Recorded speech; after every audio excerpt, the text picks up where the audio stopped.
Hello, welcome back to VinylSpin. Our last video was a little bit long-winded. I think it was like 22 minutes, and I apologize for that. We're going to try to cut down our videos a little bit more. Today we're going to be showing you what we talked about in our last video, how to remove scuffs from your turntable covers. As you can see, this one here is pretty scuffed up. The scratches I don't think are too deep. If you have deep scratches, this method will not work. If you have burn marks, this method will not work.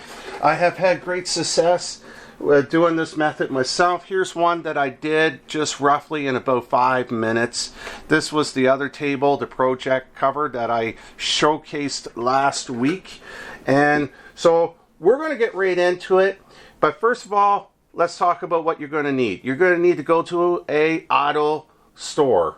Any auto store that has headlight clingers on your car, or if your headlights are fogged up, you want them shiny again, that's what you want. I'm not going to tell you what brand. You can probably guess what brand this is. I took the logo off, but I don't care.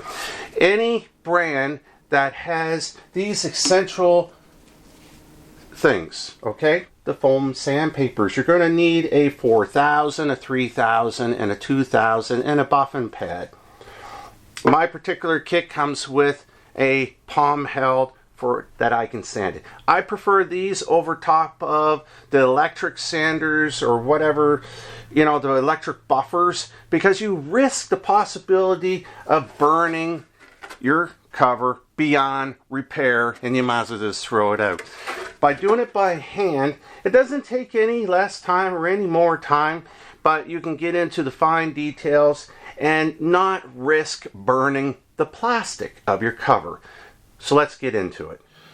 First of all, we have some just distilled water you want to spray down the top before you start sanding. And then you take your 2000 first and make your way up.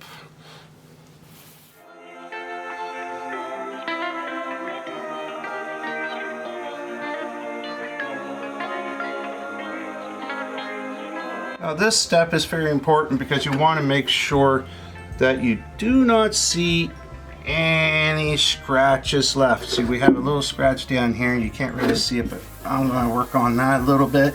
This might be able to get that out. So as you can see here, this is actually plastic that we're shaving off a little bit, and we're staying away from the logo here because we don't want to damage the logo.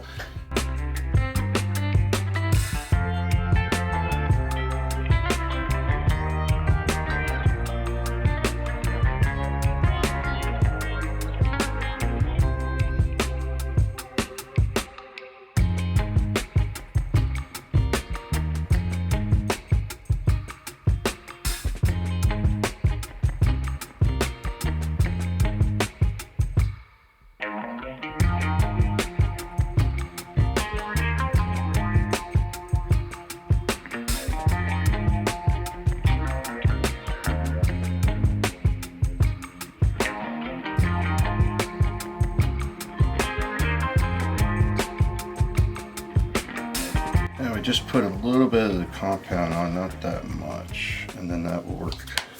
And then we'll just move that around, let that dry on.